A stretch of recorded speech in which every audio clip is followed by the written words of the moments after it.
Ya puedes empezar. Bueno, empezamos la siguiente sesión de la lectura y el comentario de Así habló Zaratustra, y continuamos con el prólogo, que es cuando Zaratustra baja de la montaña a anunciar el mensaje a la humanidad.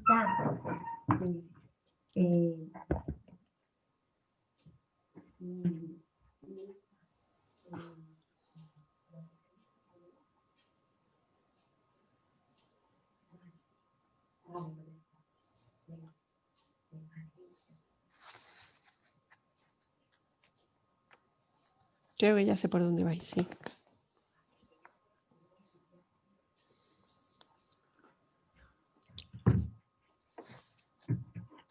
Disculpa, Juan Pedro. Que... Pues nada, ya puedes empezar. Vale. Lo he dejado grabando porque... El santo se rió de Zaratustra y dijo: entonces cuida de que acepten tus tesoros. Ellos desconfían de los eremitas y no creen que vayamos para hacer regalos.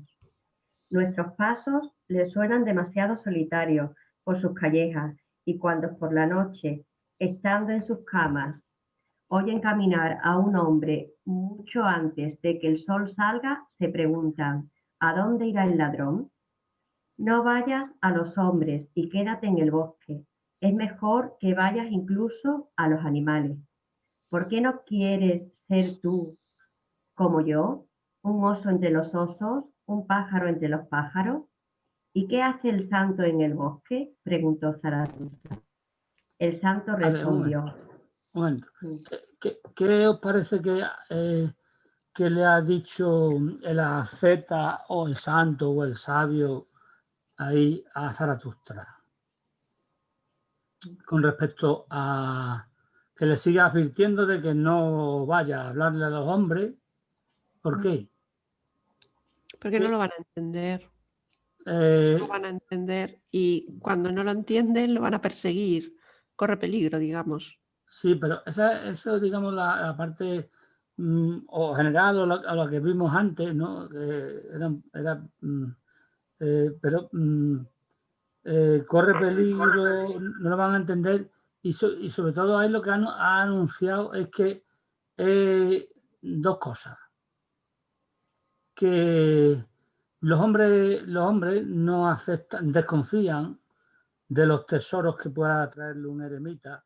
En este caso el eremita es sinónimo de sabio, porque no entienden que pueda haber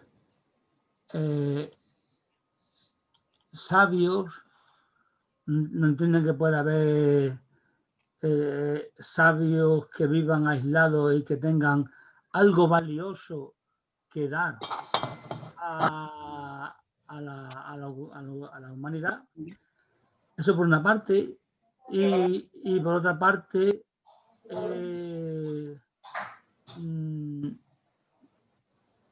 eso produce miedo.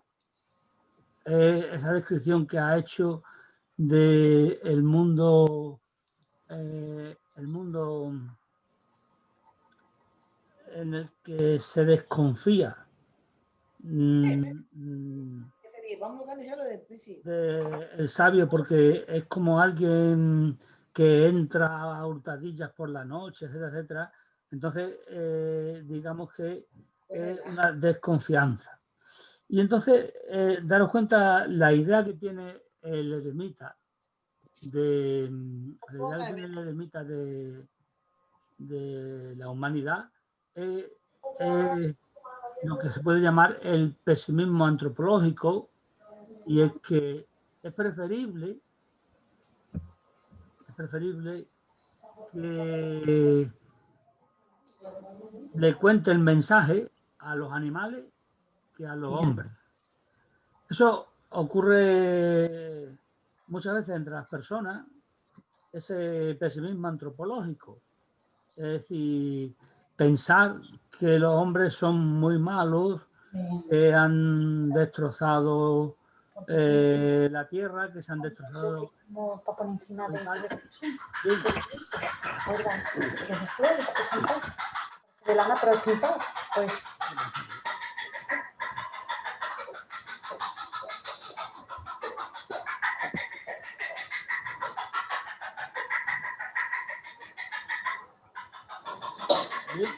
Hay razones para eso, para desconfiar de la naturaleza humana, pero digamos que en la naturaleza humana existen dos condiciones, que es la condición de sociabilidad y la condición de insociabilidad, o la condición de agresividad, que no violencia, la violencia sería cultural, y la condición de bondad, afectividad, compasión, y todas esas cosas que confluyen. Entonces, digamos que es una mirada nuestra particular, el decir, el hombre es bueno por naturaleza, que digamos son las dos tesis así que existen en la historia del pensamiento. El hombre es bueno por naturaleza, por una parte, y el hombre es un lobo para el hombre, que sería la otra, ¿no? Entonces, cuando percibimos que el hombre es un lobo para el hombre, estamos en la tesis de que no merece la pena hacer nada por el hombre, porque todo lo que podamos hacer por el hombre no sirve para nada. Así que es mejor la compañía de los animales que la compañía de los humanos. Ese es el consejo que le da el eremita, el supuesto sabio, a Zaratustra. Sin embargo, Zaratustra, si os recordáis, había dicho desde el principio que él era un amante del hombre, ¿verdad? Sí. Un amante de la humanidad. Entonces, no considera de ninguna manera que haya que abandonar al hombre, en el sentido de que no haya que darle el mensaje que él ha recibido en esos 10 años de soledad y de búsqueda y de refugio en el silencio, en el contacto con los animales, con las fuerzas de la naturaleza, etcétera, etcétera, ¿no? Entonces, eso, digamos que él considera que merece la pena que el hombre lo escuche, porque el fin, y esto es importante, el fin no es el hombre. Y eso tiene que ver tanto para la humanidad y, por ejemplo, en estos momentos en los que vivimos, bueno, en todo momento, lo único que ocurre es que ahora el hombre toma conciencia. El fin no es la humanidad, sino que el fin es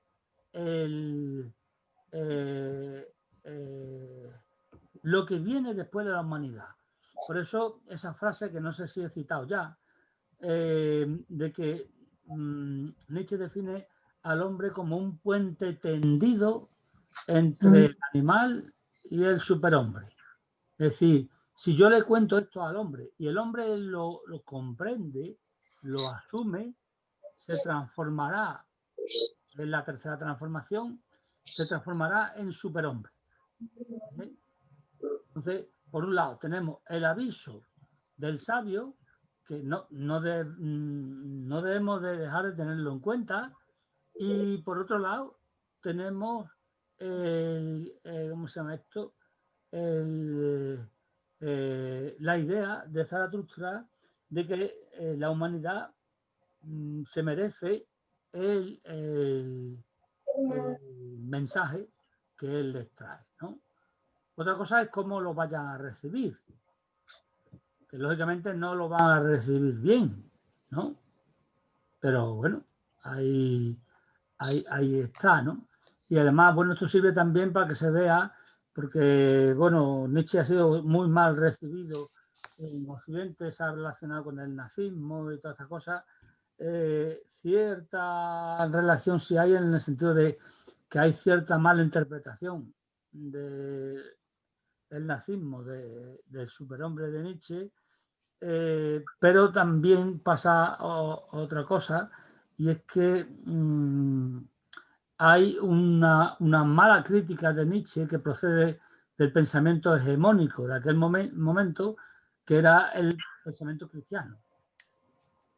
Y Nietzsche arremete contra el cristianismo, digamos que arremete contra dos pilares de la civilización occidental, uno que es la filosofía, que se va a centrar en Platón, y otro que es el cristianismo, que va a asumir a la filosofía, concretamente a Platón y Aristóteles, y del cristianismo dice que es el gran engaño de Occidente, la gran mentira de Occidente, lo que más ha dañado al hombre, a la humanidad, y que es platonismo para el pueblo, es decir, la filosofía de Platón explica al pueblo que no entiende la filosofía.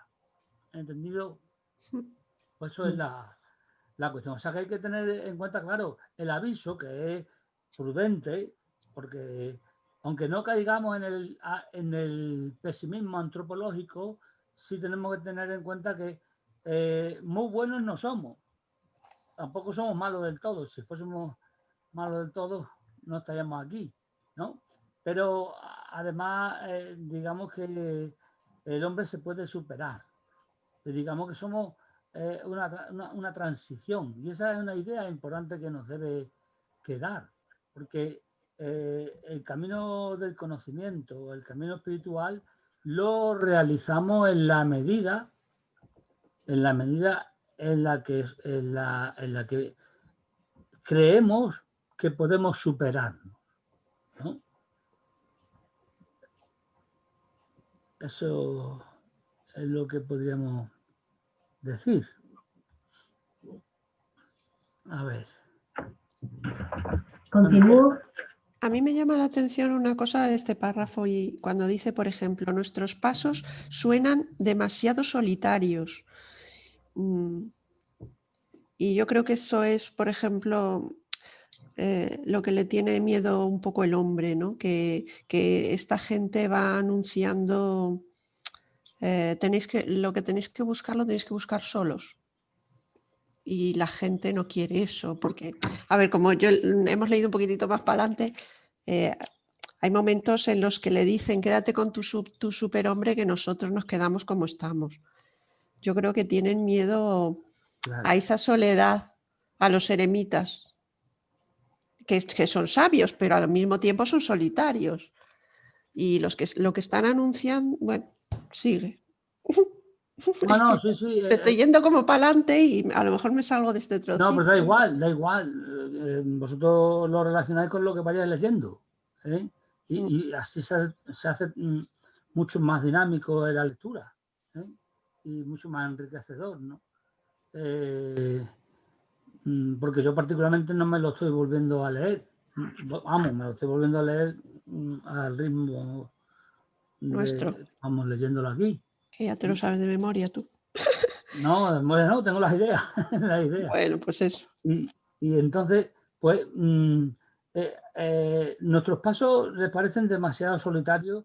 Tiene muchas connotaciones. Tiene esa connotación que tú dices.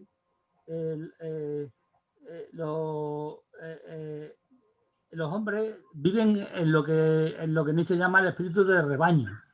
Entonces, todo lo que suene a solitario lo van a temer, ¿no? Entonces está relacionado con el miedo del que hablaba antes. El solitario, alguien que sea solitario es alguien del que se desconfía. Antes, cuando lo escribió Nietzsche, de toda la vida y ahora también, ¿no? Y mucho más de un solitario que dice que tiene algo que decir, ¿no? Porque se piensa que eso que va a decir puede conmover los cimientos del rebaño o sociedad, es decir, en donde se está muy bien asentado, ¿no? Entonces, claro, pues por eso, como tú dices, que dice más adelante, cuando va a dárselo a los hombres, pues, y le empieza a hablar del superhombre, dice, anda, quédate tú con tu superhombre y coge tu camino. Pues nosotros aquí estamos muy bien, en compañía, todos juntos, aquí, formando una piña, es decir, formando un rebaño, nos autoprotegemos. Sin embargo, el solitario está a la intemperie. Con lo cual se las tiene que ver él solo, consigo mismo. Y con todos los accidentes, digamos, que puedan ocurrir. El que vive en rebaño está protegido por los otros. Por eso, digamos que la soledad es que da miedo. Y por eso lo de el miedo al solitario del que hablaba antes, ¿no? ¿Vale? Y claro, por eso también, como tú dices, que dice más adelante, a Zaratustra los mandan, pues digamos, a Fray Espárrago, decir, anda, vete tú con tu hombre a otro lado. ¿Vale? No nos interesa, es que esto es un problema. Digamos que pensar es un problema. Yo no sé si vosotros lo tenéis comprobado, pero en cualquier grupo en lo que tú introduzcas algo de pensamiento, la gente se queda callada. Y ahora que bueno, funciona esto de las redes sociales y tal, o los grupos de chat y tal, tú pones un chiste y toda la gente aplaudiendo y comentando y tal, pero haces una reflexión o pones una frase y allí se hace un silencio sepulcral. Supongo yo que cada uno para adentro pensará, ya está este otra vez. Buah. ¿No? Eso es lo que es lo que hay. O si no, probarlo. Hombre, también os arriesgáis a que os echen del grupo. El administrador. Pero bueno, no pasa nada. Bueno, venga. ¿Seguimos leyendo o qué? Sí. Lo que pasa Venga. es que ¿A dónde irá el ladrón? ¿Íbamos o qué? Lola se ha quedado enganchada ahí. No ve.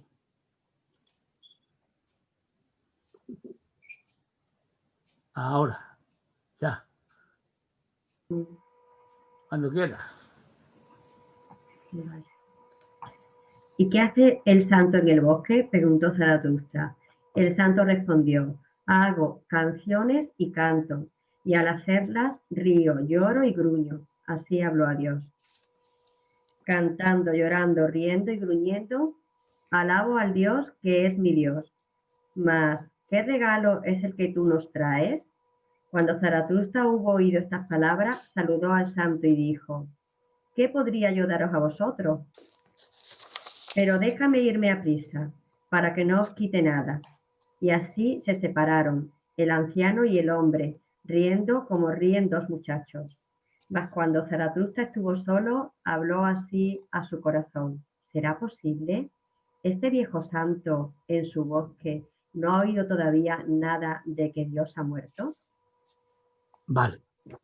Bueno, ese trozo es fundamental.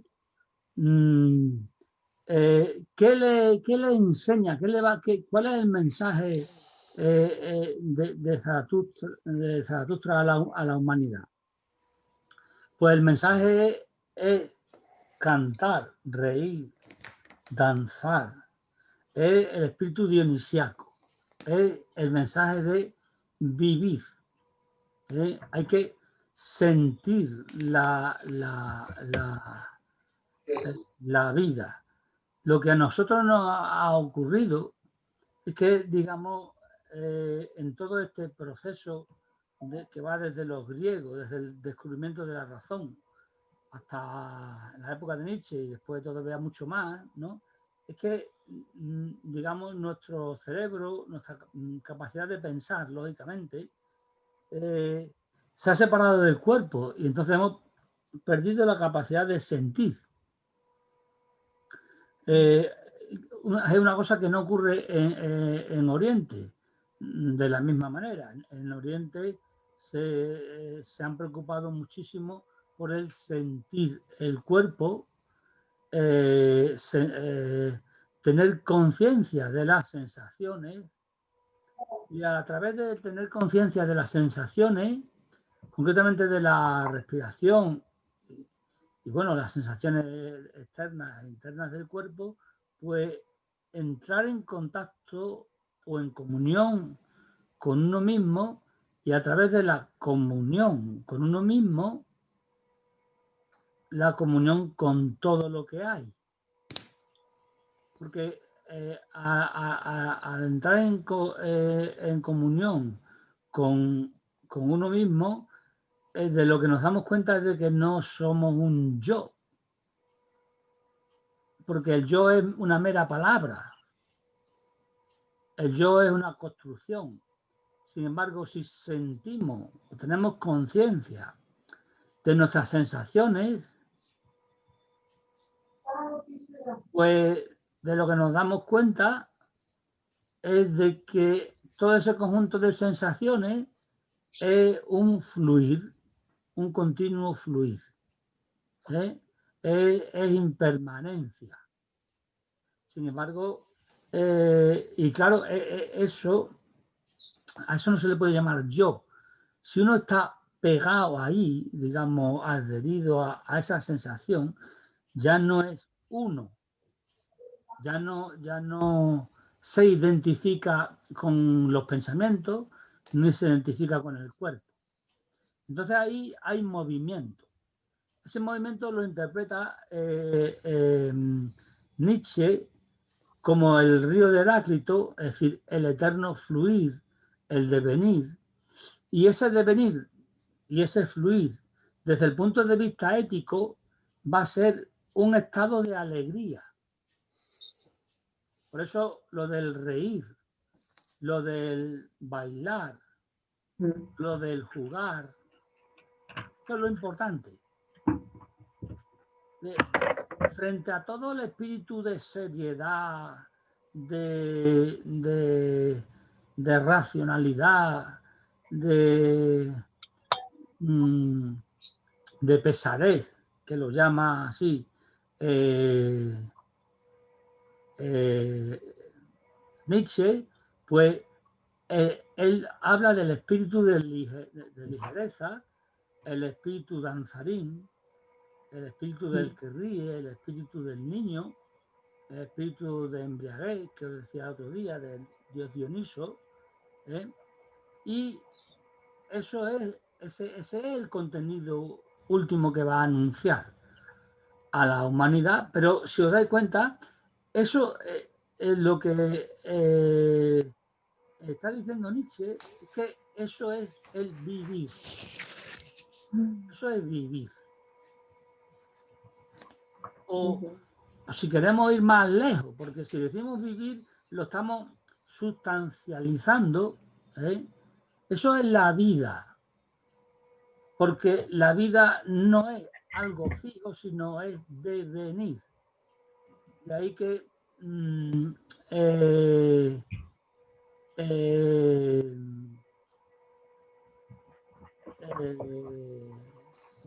Nietzsche defienda siempre la filosofía de Heráclito. Todo es devenir. La imagen del mundo es la del río que fluye. Nada es permanente. Daros cuenta que Heráclito y Buda más o menos coinciden en la historia, en el tiempo, ¿no? Están diciendo lo mismo a nivel, digamos, filosófico, que digamos que se llama ontológico del ser. Están diciendo, hablando de la misma teoría del ser, ¿no? Con los mismos términos. Entonces, lo interesante es tanto la imagen del ser, que no hay, sino que lo que hay es devenir, cambio, por tanto nada permanece, no hay un ser que permanezca, con lo cual no hay un cuerpo que permanezca, no hay un yo psicológico que permanezca, con todas las consecuencias éticas que eso pueda tener, por ejemplo en el budismo, ¿eh? Y luego está la dimensión ética de ese devenir que sería, bueno, que nos ofrece Nietzsche, es que la vida es alegría. Pero la alegría se caracteriza, y lo va a explicar después en una de sus teorías centrales, que es la teoría del eterno retorno. Vamos, lo va a explicar, ¿eh? Lo va a decir por la manera que él tiene, que es poetizar pensante, que es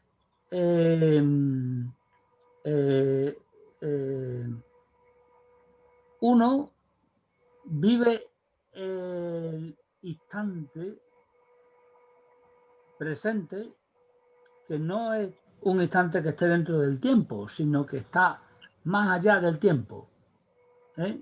Entonces, instalado en ese instante, que es siempre el mismo y está repitiéndose infinitas veces y se ha repetido ya infinitas veces, pues yo estoy en situación de alegría, de estar ahí. Ya lo veremos un poco más detenidamente cuando veamos el eterno retorno. Por eso, esta actitud ética, digamos que es algo que nos conviene. Es muy práctico, es como el budismo, muy práctico en el sentido de decir, a ver, o el estoicismo y tal, ¿no? ¿Qué es preferible? ¿Estar triste, tener miedo, tener angustia? O estar alegre, estar contento, no pensar en lo que pueda suceder, ni preocuparse por lo que, o culpabilizarse por lo que ya pasó, ¿eh? Sabiendo que es preferible una cosa o la otra, sabiendo que la opción que tú tomes se ha repetido ya infinitas veces, se está produciendo ahora y se va a repetir infinitas veces. Es decir, que si yo estoy cansado ahora o me duele el estómago, pues ¿cuál sería la actitud? ¿La de la queja y el sufrimiento y tal? ¿O la de la alegría, simplemente por lo menos estoy vivo? ¿O por lo menos el pensamiento produce placer? ¿O hablar con los demás produce placer? ¿O simplemente si me quedo solo y respiro y siento la respiración, siento placer? ¿O escucho a un pájaro que tenías tú antes, ¿no? Y eso produce placer, ¿no? Y entonces, claro, ese es el estado de alegría. Cualquier cosa nos puede producir alegría. Si elegimos ese estado y sabiendo que todo se va a repetir eternamente, el eterno retorno, pero además es que se ha repetido ya eternamente, pues buena gana tenemos de en este momento decidir sufrir, ¿no? Claro. Sin embargo, diréis vosotros, bueno, pues estamos muy equivocados porque sufrimos, ¿no? Pues sí. Claro, pero eso ya nos lo dijo Sócrates y nos lo dijo Buda. Sufrimos por ignorancia. Es decir, porque no nos damos cuenta de que estamos tomando la elección equivocada. Es decir, porque no sabemos que no sabemos.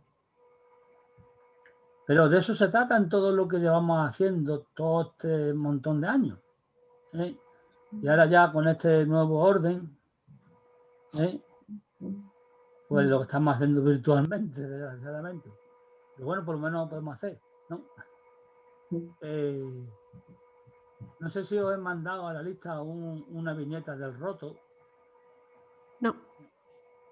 Pues esa es genial, porque el roto es genial. Entonces, pues salen, digamos, a los mandamases anunciando así por megáfono y esto. Dice, meteros en casa y no salgáis hasta que tengamos preparado el nuevo mundo. Es decir, que está todo bien preparado, ¿no? Y el nuevo mundo o el mundo es el que nos ofrecen interpretado. La tarea nuestra es interpretarlo por nosotros mismos. Y así nos liberamos de esa ignorancia. Pero claro, tendremos el peso de la soledad que tú decías antes, tendremos que tener disciplina y por tanto tendremos que luchar contra la pereza y tendremos miedo, inevitablemente, y por eso tenemos que ser valientes y tener coraje. Tendremos miedo de lo que nos puede pasar, tendremos miedo de la muchedumbre, tendremos miedo de los accidentes que nos pueden ocurrir en nuestro caminar en solitario porque no tendremos ayuda, etcétera, etcétera, etcétera, ¿no? Y claro, si os dais cuenta, antes de terminar el comentario de esta última parte, se despiden riéndose, es decir, es la risa. La risa es lo que nos redime. Es muy importante esto de la risa. La risa crea distancia con respecto a las cosas. Cuando estamos demasiado serios, demasiado pesados en el sentido que le da, ¿cómo se llama esto? Nietzsche al espíritu de pesadez, es decir, demasiado racionales, intentando explicarlo todo, buscando las causas de todo. Si decimos, anda ya, ¿qué más da? Vamos a reírnos un poco, que tampoco tiene tanta importancia. Además, es que a lo mejor no sabemos ni las causas de las cosas y es que a lo mejor no tienen ni causas que nosotros podamos encontrar. Entonces ya empezamos a despegarnos, empezamos a reírnos de la situación. No sé si os habrá pasado, algunas veces nos ha ocurrido algo que ha sido serio, pero de momento alguien es lo suficientemente ingenioso como para decir algo que nos hace reír a todos los que estamos ahí, ¿no? 2, 3, 4, los que sean, ¿no? Entonces en ese momento lo que ha ocurrido deja de tener tanta importancia. Pues en la vida en general ocurre igual. Entonces, digamos que la risa hay que aplicarla a título individual, porque claro, no siempre está uno en esas circunstancias ni va a venir alguien que le salve de estar apegado a las cosas y le cuente un chiste. Y entonces, pues, por ejemplo, la viñeta de que os he contado antes, pues, digamos, está hablando de algo muy serio. Es decir, somos unos auténticos esclavos, lo hemos sido siempre, han creado un mundo, se ha averiado ese mundo, pero ahora nos van a fabricar otro, pero mientras tanto nos encierran, ¿no? Es decir, la cosa es muy gorda. Vamos, yo lo he visto y me ha dado un ataque de risa cuando me lo han mandado esta mañana. Eso es reírse de la naturaleza humana, es decir, que somos así, que no damos más de sí, ¿no? Entonces, esa risa nos separa de ese espíritu de pesadez, de ese espíritu apolíneo que lo intenta todo y medir todo y tal, y nos lleva a la danza, nos lleva al juego, nos lleva a la diversión en el buen sentido de la palabra, no en el sentido de distracción, que es lo que suele hacer el poder con nosotros, sino en el sentido de diversión, de contactar con la vida misma. Eso ya lo había inventado Sócrates. También, cuando se habla de lo que se llama la ironía socrática, Sócrates no se tomaba las cosas nunca en serio y con los que dialogaban siempre se enfadaban con él, porque decía, nada más que hacer repetir siempre lo mismo y preguntar y no te cansas. Y luego parece que, vamos, que te estás riendo de... ¿no? Eso es la ironía, ¿no? Es decir, Sócrates llega como aquel que no sabe, se pone a hablar con el que es supuestamente sabio, con el político, con el poeta, y resulta que el político, el poeta, el retórico, que da discursos y cobra por discursos y tal, pues se pone a hablar con Sócrates y quedan ridículos delante de toda la muchedumbre. Sócrates no cobraba nada. Entonces, claro, pues es una situación un poco ridícula. Pero lo que está mostrando es las bajas pasiones, los vicios humanos, es decir, la pretenciosidad, la vanidad, el orgullo, la hipocresía, pero lo está mostrando desde la ironía. No está echando un discurso moral ahí desde un púlpito, no. Lo está haciendo desde la ironía, con la risa. Es decir, para que tanto el que habla con él como con los que los escuchan se den cuenta de ese estado de conciencia que tienen, en el que uno se toma demasiado en serio. Entonces, lo que nos enseña es que la ironía es igual que cuando yo hablo con el otro, no tomo demasiado en serio lo que dice. Lo que tengo que hacer para empezar es no tomarme a mí demasiado en serio, porque claro, si yo no tomo al otro en serio, pero a mí me tomo en serio, lo que estoy haciendo es burla y estoy situado en una situación de orgullo y de vanidad. Sin embargo, la humildad del no saber o de la docta ignorancia, de la ironía de Sócrates, es: yo soy capaz de reírme de mi propia ignorancia y entonces, claro, cuando hablo con otros, pues soy capaz de captar en la situación o en el pedestal en el que están subidos. Ahora en la hipocresía, ahora en la vanidad, ahora en el orgullo, ahora en la ira, y desenmascararlo. Al principio le va a sentar mal, pero si aprende, si se da cuenta de su ignorancia, va a ser capaz de reírse de sí mismo. Entonces, es muy importante la risa.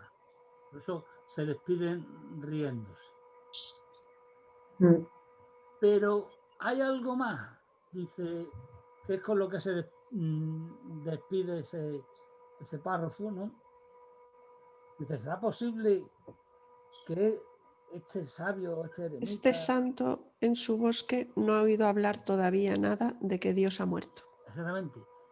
Que ha alcanzado este nivel de sabiduría no se ha dado cuenta de que Dios no ha escuchado, que por ahí dicen y se sabe que Dios ha muerto. Ese es el mensaje. Dios, y lo que Dios significa es una sombra que se proyecta en la humanidad y es una sombra, digamos, pesada, densa, que lleva consigo el pecado, la culpabilidad, la humillación, la escisión de la naturaleza, la escisión o división entre los hombres, la escisión de Dios mismo, etcétera, etcétera, ¿no? Entonces,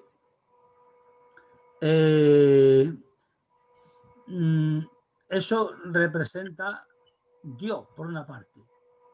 Pero por otra parte, Dios es Dios salvador en el sentido de que Dios es la interpretación del mundo. Y si nos quedamos sin Dios, nos quedamos sin la interpretación del mundo. Entonces no tenemos a qué agarrarnos, ni en política, ni en ética, ni en ciencia, ni en filosofía, en nada. Y por eso, si Dios ha muerto, como dice Dostoyevsky, en el siglo XIX también, al final del siglo XIX, si Dios ha muerto, todo está permitido. Esa es la cuestión y ese sería, digamos, el problema, ¿no? Entonces, ese sabio nos ha enterado que Dios ha muerto, pero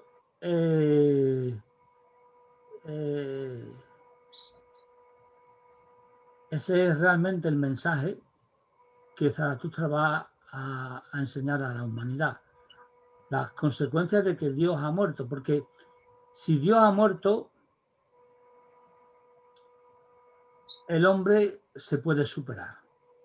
Si seguimos con el concepto de Dios, estamos sojuzgados a Dios. El concepto de Dios o la idea de Dios tiene dos vertientes. Una vertiente que es que sin Dios no podemos vivir, a no ser que adoptemos la perfecta autonomía, y otra es el sentido negativo de Dios como el Dios institucionalizado por la religión, que es un Dios opresor, que es espíritu de pesadez, de decadencia, que es todo lo que hemos dicho antes, de la culpabilidad y tal, ¿no? Así que por eso es importante eso que se pregunta Zaratustra, porque claro, lo que le espera a Zaratustra es que cuando vaya a dar el mensaje de que Dios ha muerto, las cosas se van a complicar, porque no se va a aceptar así como así la muerte de Dios o lo que significa la muerte de Dios, es decir, la pérdida del sentido. Porque la frase de Dostoyevsky es muy importante. Sí, porque es un condicional. Si Dios ha muerto, eso es en la novela de los hermanos Karamazov, si Dios ha muerto, todo está permitido. Es decir, lo que le está diciendo Iván Karamazov a su hermano es que no puede morir Dios porque no puede estar todo permitido. No se puede hacer todo. Sin embargo, Nietzsche ofrece una solución más allá del bien y del mal. Una de sus obras se titula precisamente así.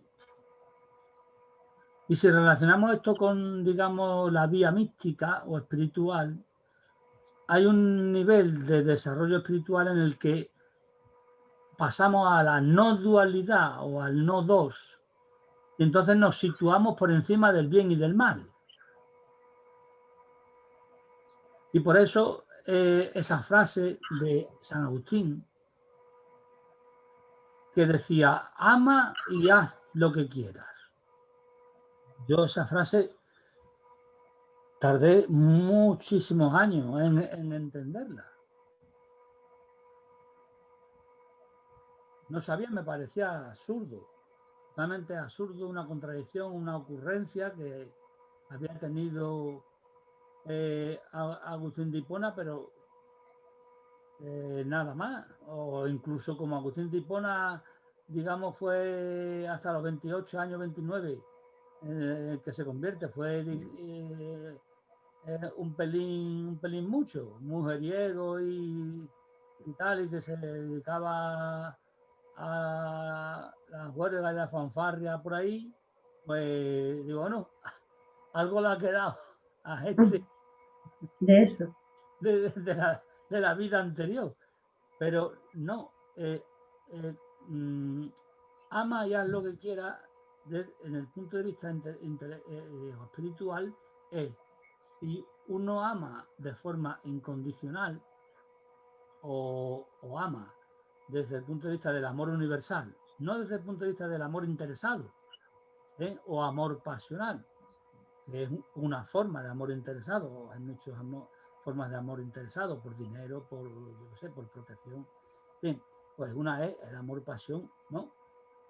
Si uno ama universalmente a todas las criaturas que hay, o uno ama incondicionalmente, es decir, poniéndose en el lugar del otro, pues puede hacer lo que quiera.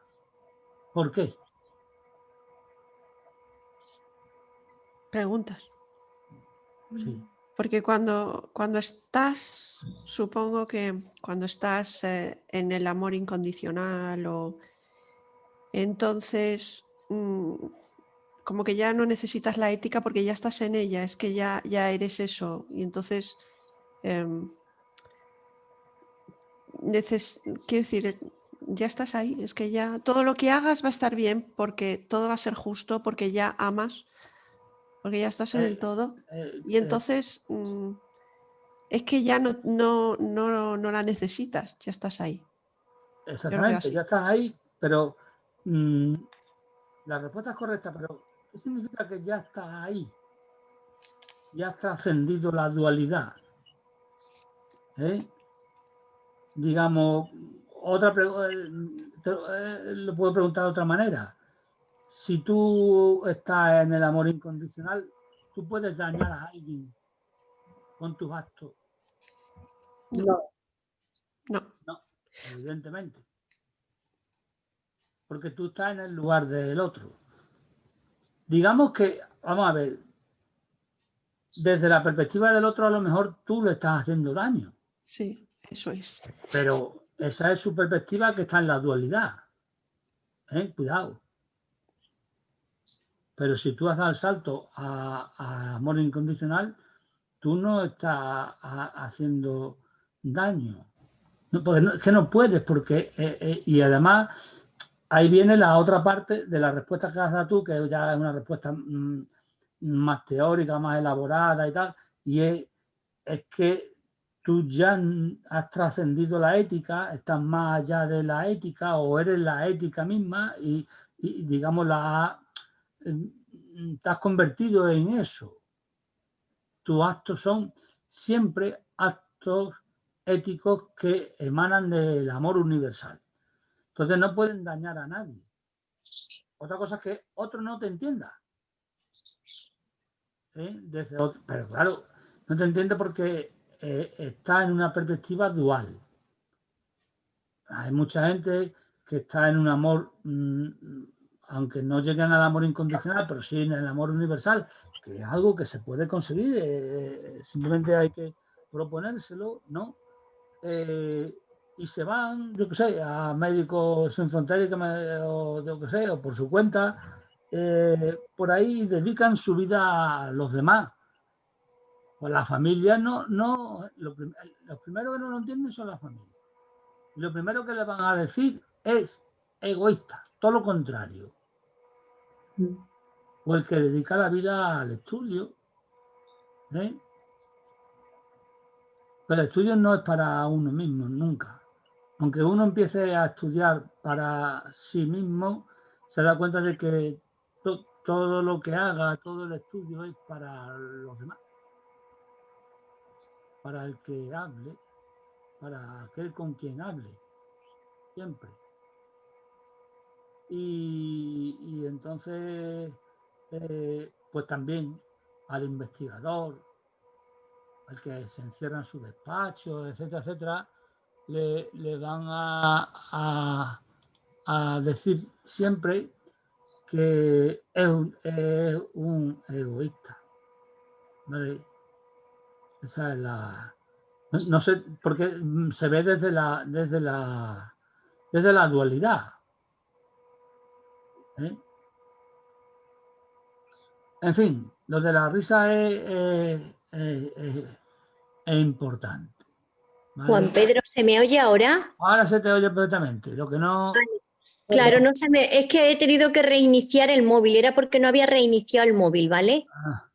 Eso es. La Y se ha ido cámara la tendrás apagada y ya está. Claro, ahora lo estoy buscando la cámara también, pero bueno, ya como queda poco tiempo, Sí. yo lo que sí que quería hacer una pregunta, Juan Pedro. En la despedida esta del santo con Zaratustra, el santo no se quedó ahí como en la parte de, cuando hablabas el otro día del mito de la caverna, no se quedó en la parte de la luz así como mucho más cómoda y no volver con los hombres, sino que se quedó con la parte más fácil. Y sin embargo, Zaratustra, a pesar de haberse iluminado, vuelve como el camino del Bodhisattva para allá.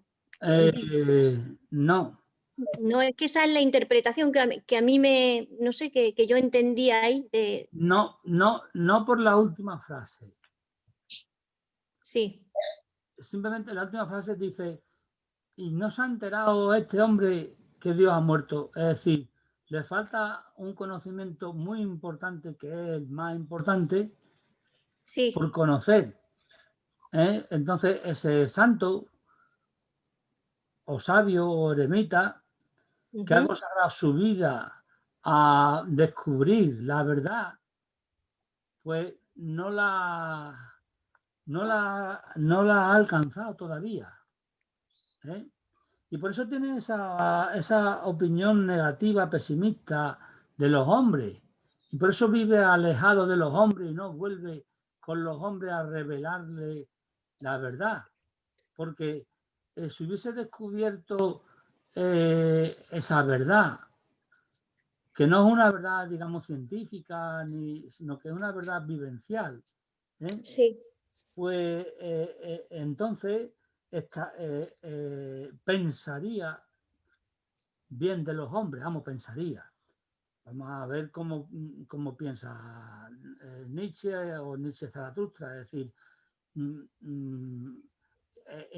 sería compasivo con los hombres, es decir, los comprendería, pero el que los comprende no quiere decir que no los vaya a hacer una crítica demoledora, porque toda la filosofía de Nietzsche es una crítica demoledora a la tradición occidental, pero también a la condición humana, es decir, nosotros hemos sido los que hemos creado esa tradición y encima nos la seguimos creyendo, es porque, vamos, somos muy poco espabilados, ¿no? Pues, hacer una crítica, ¿no? Hacer una crítica porque si no, no... De ahí lo de el filosofar con el martillo es esa crítica de Nietzsche. ¿Vale? Vale, ahora sí lo entiendo. Vale, gracias. Bueno. Seguimos leyendo un poco, ¿no? Vale. Cuando Zaratustra llegó a la primera ciudad, situada al borde de los bosques, encontró reunida en el mercado una gran muchedumbre, pues estaba prometida la exhibición de un volatinero. Y Zaratustra habló así al pueblo: yo os enseño el superhombre. El hombre es algo que debe ser superado. ¿Qué habéis hecho para superarlo? Todos los seres han creado hasta ahora algo por encima de sí mismos. ¿Y queréis ser vosotros el reflujo de ese gran flujo y retroceder al animal más bien que superar al hombre? ¿Qué es el mono para el hombre? Una irrisión o una vergüenza dolorosa. Y justo eso es lo que el hombre debe ser para el superhombre, una irrisión o una vergüenza dolorosa. Vale. ¿Habéis? Está claro que ahí empieza la doctrina, es decir, la doctrina, eso es contradictorio con lo que puede pensar Nietzsche, digamos la enseñanza práctica de Nietzsche. Todos son metáforas, ¿no? Es decir,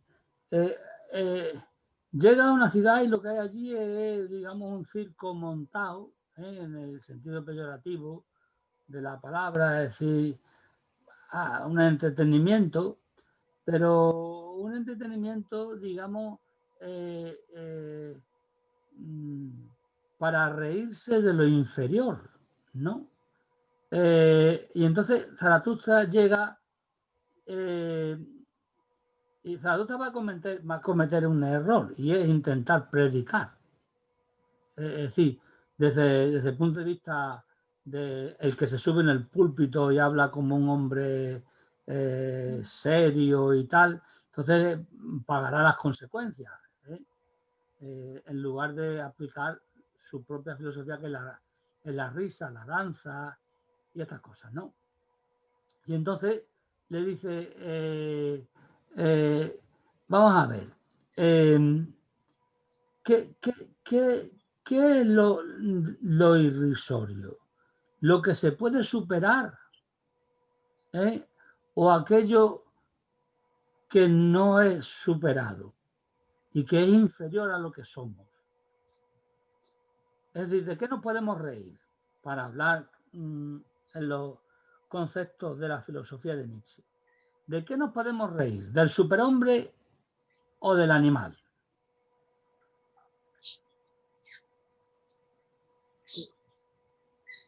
Habría que reírse del animal.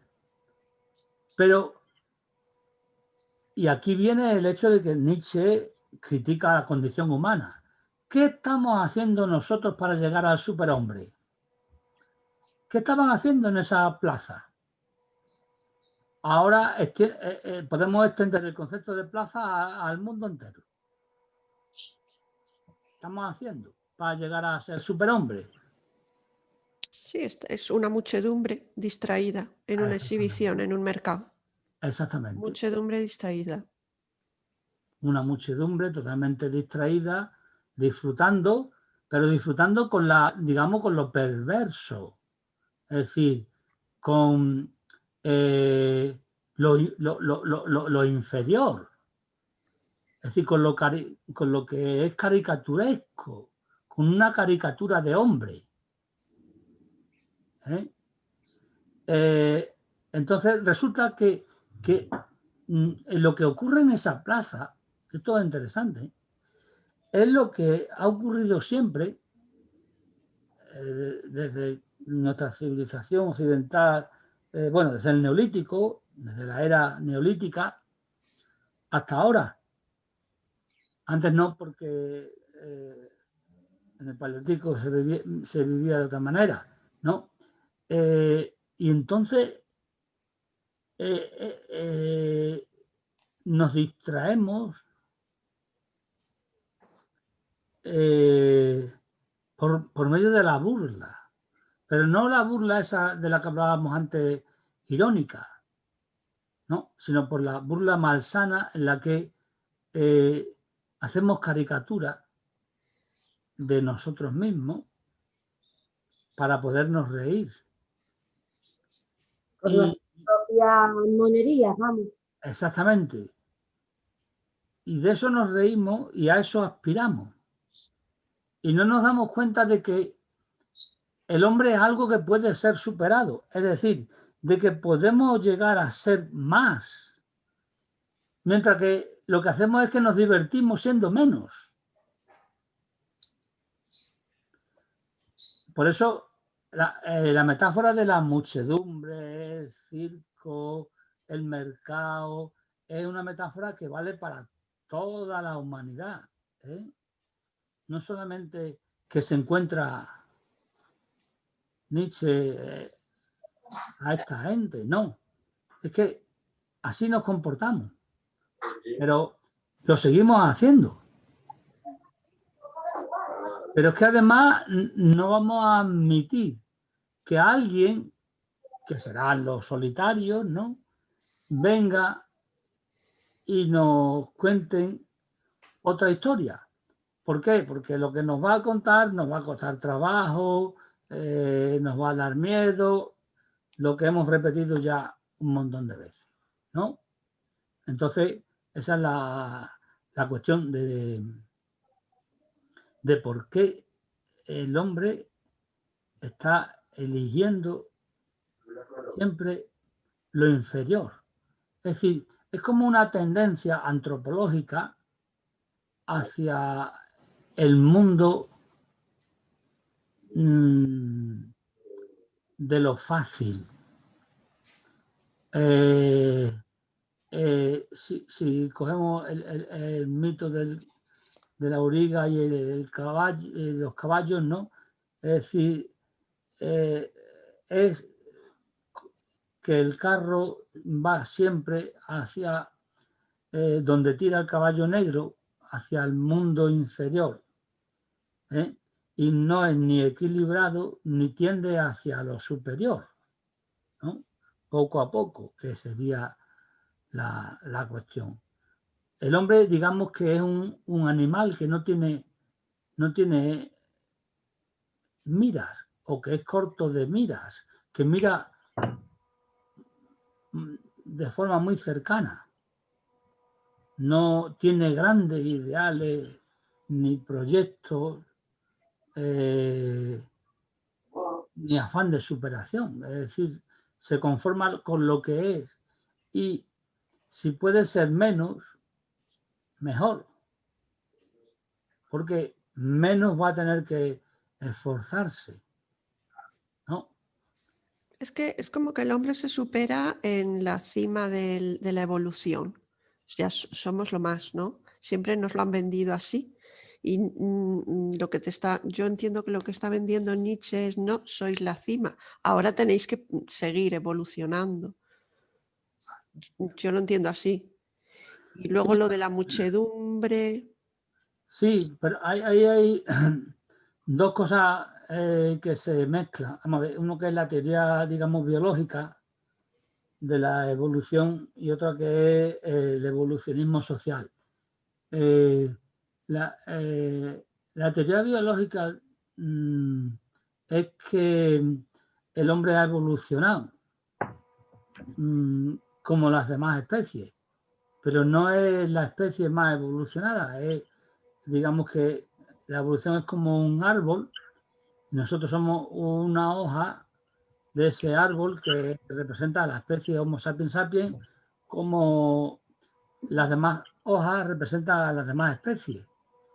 Lo que pasa es que eso se ha vendido o se ha entendido públicamente al público no experto como desde una ideología que aparece también en el siglo XIX junto con la teoría de la evolución, que es la de ideología de Spencer, ligada al liberalismo económico y tal, pero bueno, eso es otra historia. Y es que hay una evolución en la que sobrevive el más apto, pero el más apto es el que en la lucha por la existencia gana. Entonces ya se nos introduce el concepto de lucha, de competitividad, de decisión, de ganar, perder. Y esa evolución es direccional, tiene una dirección. No es un árbol, es como una flecha. La imagen que se nos queda en la cabeza. Y la punta de la flecha es el hombre. No, eso no tiene nada que ver con lo que la ciencia dice. Vamos, además lo podemos ver claramente. Un bichino de nada puede acabar con el hombre. Si no acaba este, ya vendrá otro. Y si no, como dicen los biólogos, ya vendrá el premio gordo, es decir, alguno que sea absolutamente letal, ¿no? Es decir, eso es inevitable, ¿eh? Entonces, nosotros como especie somos Homo sapiens sapiens. Llevamos 100.000 años en la Tierra. Las bacterias, bueno, que hay muchísimas especies de bacterias, ¿no? Pues bueno, el caso es que llevan 3.500 millones de años sobre la Tierra y no se han extinguido, ni nos las vamos a cargar con los antibióticos. Y la capacidad de mutación que tienen las bacterias, nosotros no tenemos la rapidez de crear antibióticos para luchar con las nuevas cepas que se están haciendo ya resistentes, bueno, Como que es ya un hecho, una realidad. Y la guerra a largo plazo, o más bien a corto plazo, a medio plazo, la tenemos perdida. ¿Eh? Es decir, que bueno, el hombre es una especie más que, como todo lo que existe, es impermanente, ha aparecido y va a desaparecer. Nosotros tenemos como género Homo, unos 5 millones de años. Bueno, eso depende de los antropólogos, ¿no? Uno lo fijan en 5, 20, 2,6 millones de años, da igual. Y dentro del género Homo ha habido muchas especies. La última ha sido el hombre de Neandertal, y nosotros somos hombres de Cromañón.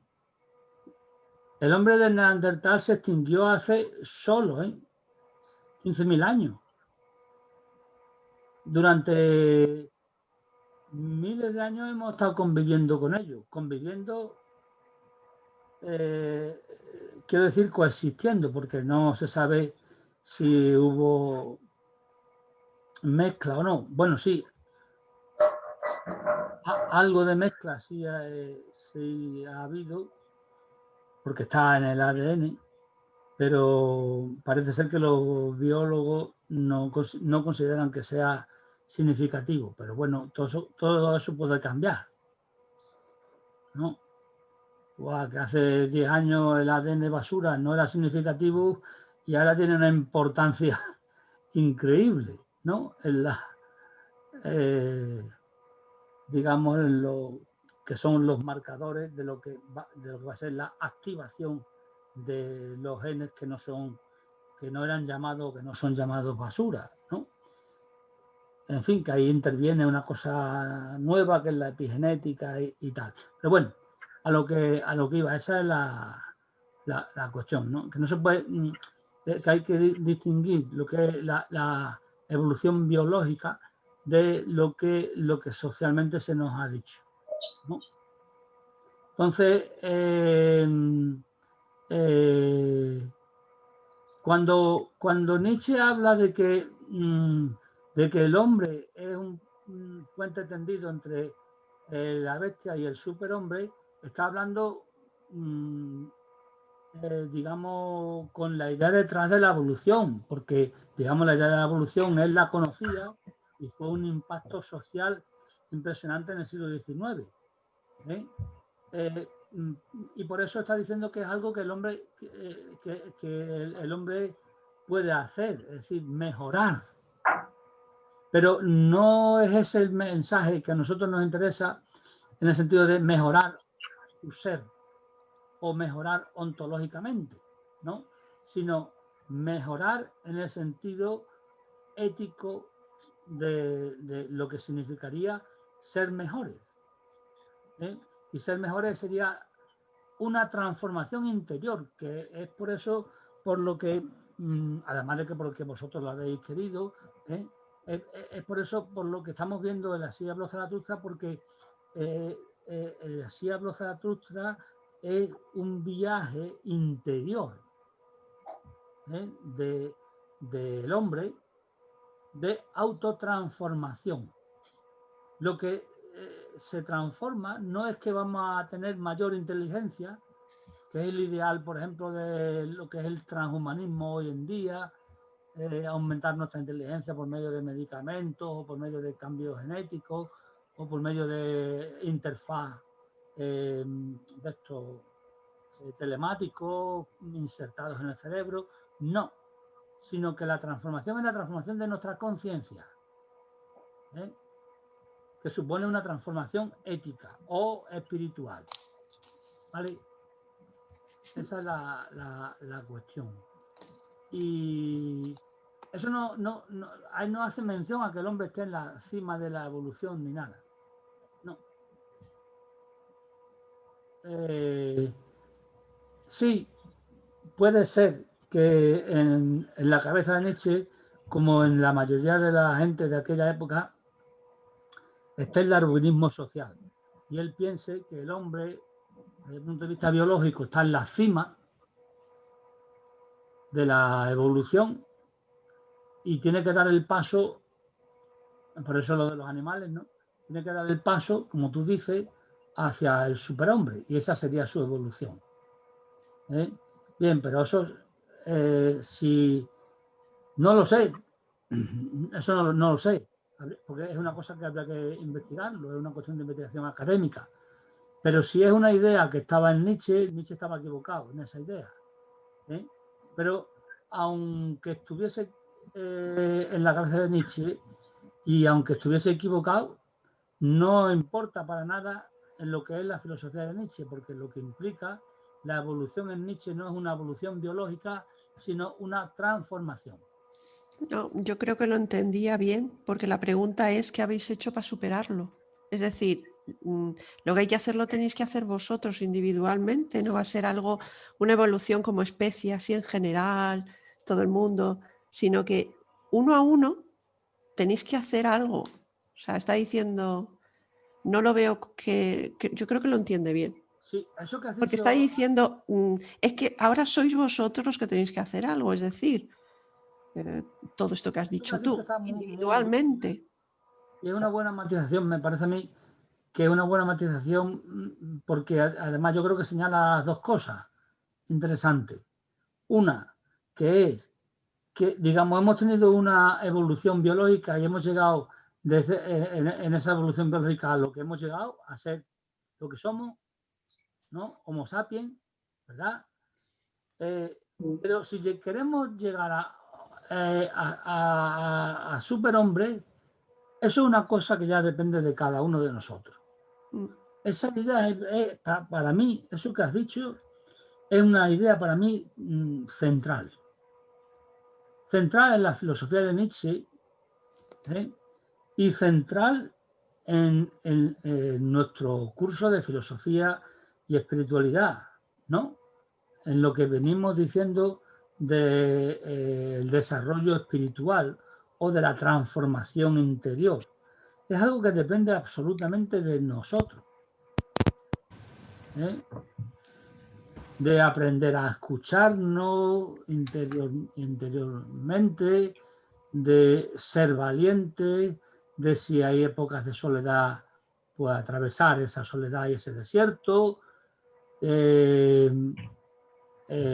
si hay épocas de compañía, pues bueno, pues mejor, como yo qué sé, como ahora, ¿no? Es decir, no está uno perdido en su casa solo, recorriendo el camino, sino que puede escuchar a otra gente, ¿no? Que está también transitando el mismo camino, ¿no?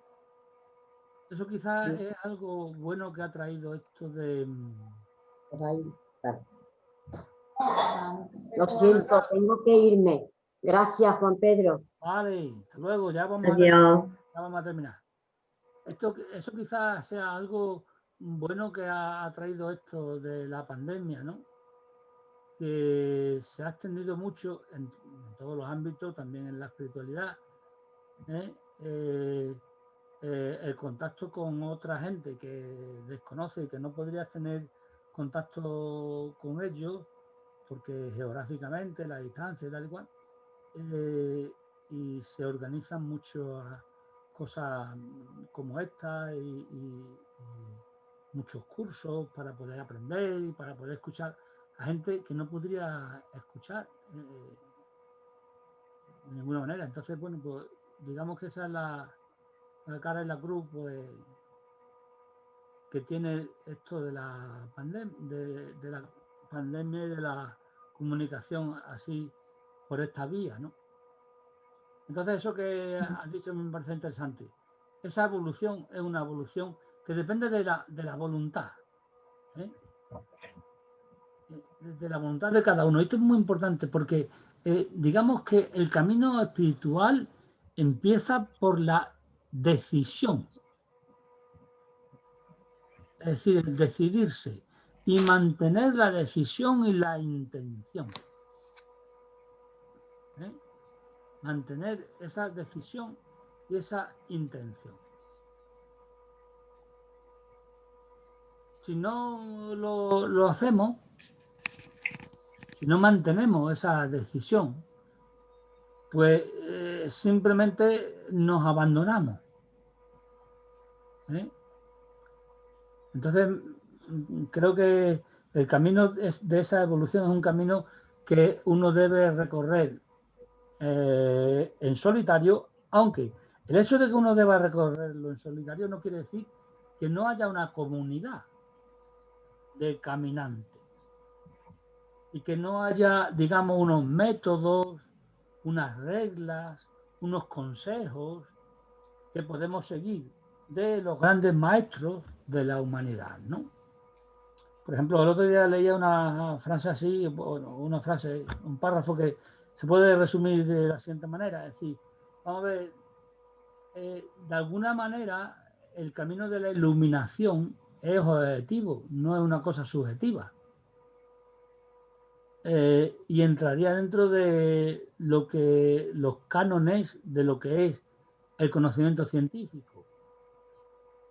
Esto lo leí en un libro que se llama Cuestiones Cuánticas, que es en el que, digamos, los grandes científicos, 5 grandes científicos del siglo XX que construyeron la física cuántica, están discutiendo sobre qué significa la ciencia y qué significa la realidad que la ciencia no es capaz de describir, ¿no? Entonces entran en el mundo de la espiritualidad y todas esas cosas así, ¿no? Bueno, pues entonces decía el que hace la introducción y la compilación de texto, decía, desde Buda para acá, ¿no? Desde hace 2500 años, ha habido cientos, miles de personas que se han iluminado siguiendo las enseñanzas de Buda, es decir, siguiendo una serie de consejos, de preceptos y de técnicas como el que te dice cómo se quita una rueda de un coche, ¿no? Y aplicándola resulta que pues llega a la iluminación, ¿no?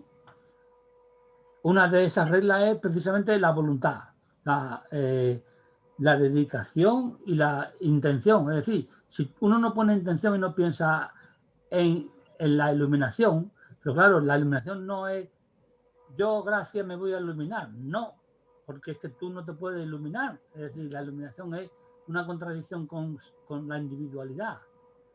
Sino yo, como ser que es más que gracia, que es un ser transpersonal, me voy a iluminar. Es decir, voy a conocer, a conocerme, pero por la vía de los demás. Es decir, por la vía de la sabiduría, que es la comprensión, y por la vía de los demás, que es la compasión. La comprensión de lo que son las cosas y la compasión, que es la comprensión del sufrimiento de los demás.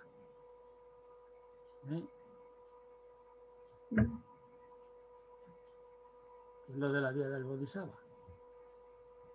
Entonces, bueno, pues ahí lo podemos dejar, si os parece, ¿no? Vale, ha estado muy interesante, Pues ¿verdad? sí. Hacerle por ahí una señal, que yo no Sí. tengo el texto vuestro. Sí. Ya está anotado. A ver si ya para el próximo día Sony ya le dan con el micro. Se van a hacer unos expertos, verás. A poco. No, pues fíjate, tienen el micro puesto ahora mismo. Lo que pasa es que lo tienen apagado. Sí, oírnos nos oyen, si no se hubieran aburrido. Pero No, claro, digo yo, porque estaban ahí mirando.